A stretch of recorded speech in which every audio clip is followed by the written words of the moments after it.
Sheikh Ahmad was continually in debt.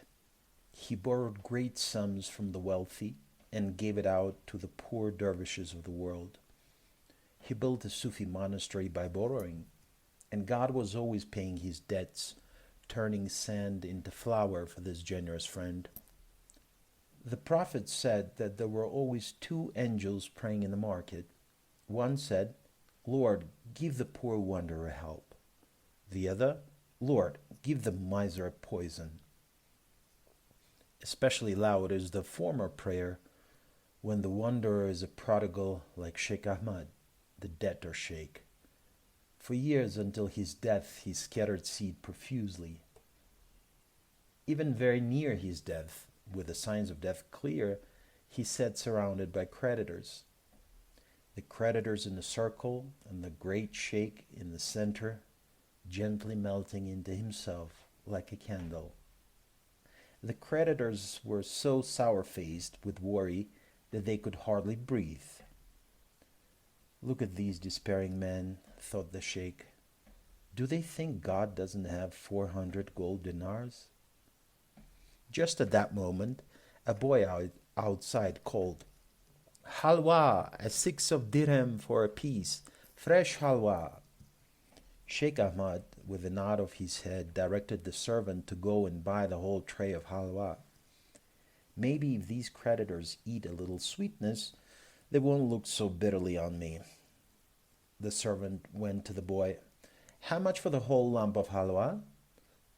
Half a dinar and some change. Don't ask too much from Sufis, my son. Half a dinar is enough.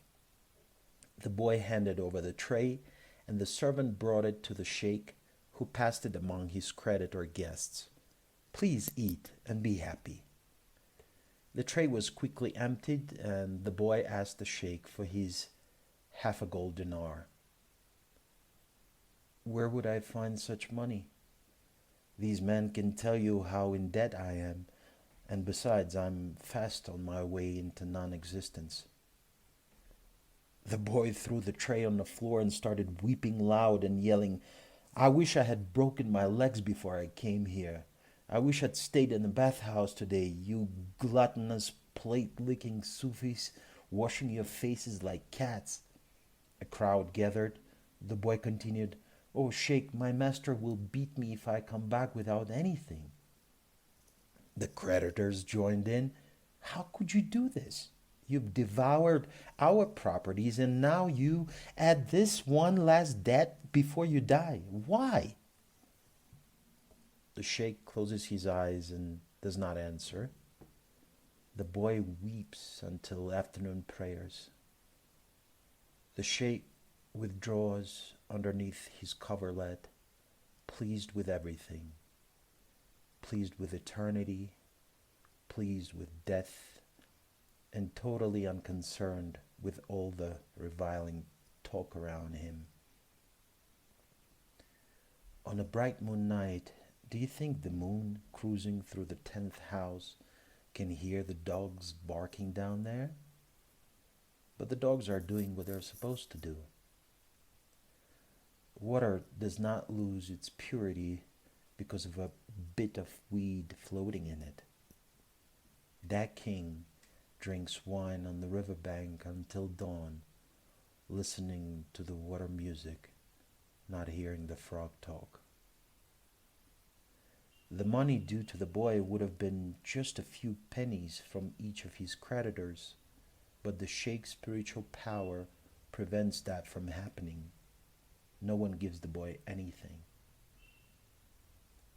At afternoon prayers, a servant comes with a tray from Hatim, a friend of Ahmad's, and a man of great property, a covered tray.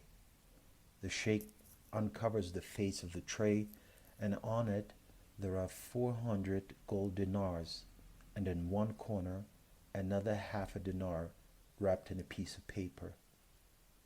Immediately the cries of abasement, O King of Sheikhs, Lord of the Lords of Mystery, forgive us, we were bumbling and crazed, we were knocking lamps over, we were... It's all right. You will not be held responsible for what you've said or done. The secret here is that I asked God, and the way was shown that until the boy's weeping, God's merciful generosity was not loosened.